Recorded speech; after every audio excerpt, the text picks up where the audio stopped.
હાય, મારું નામ માનવ ગોહિલ છે અને મારા ડેડ એન્ડ મોમ બરોડામાં રહે છે. વર્ષોથી હું પણ અહીંયા જ મોટો થયો છું.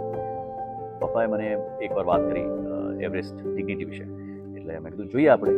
એટલે હું પ્રોપર્ટી જોવા આવ્યો હતો અને ત્યારે મને રિયલાઇઝ થયું કે it's very beautifully constructed property. એમના જે અહીંયા ફેસ્ટિવલ્સ થાય એના મને વિડીયોઝ મોકલે. એ વિડીયો જોઈને મને ઈર્ષા આવે અને એમ થાય કે કેટલી બધી મજા કરે છે આ લોકો. ઓલ્ડ એજ હોમ જે કોન્સેપ્ટ છે ને એને બહુ મિસઅન્ડરસ્ટેન્ડ કરવામાં આવ્યો છે. એને એવું વિચારવામાં આવ્યું છે કે જ્યારે મા બાપ વૃદ્ધ થાય ને એમને કે જ્યારે આપણા પર વજન બોજ આવી જાય તો એમને ક્યાંક એવી જગ્યાએ નાખી દેવાના કે એ લોકો જીવ્યા કરે અને ત્યાં આગળ હોસ્પિટલ પણ હોય.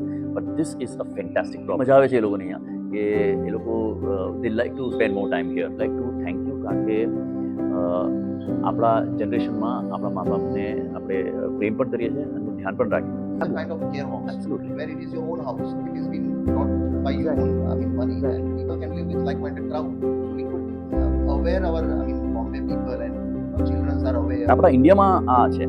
ફોરેન કન્ટ્રીઝમાં આપણે કેનેડા જઈએ કે એટલા સુંદર પ્રોપર્ટીઝ કમ્યુનિટીઝ હોય છે અને આ વસ્તુ હું કહું છું કમ્પેરેબલ નહીં, ઘણી બધી જગ્યાઓ કરતાં આ પ્રોપર્ટી વધારે સારી છે. Even cost effective. We don't have extra. Correct. It's their own property. They can sell it at any point in time. And they are so absolute honor.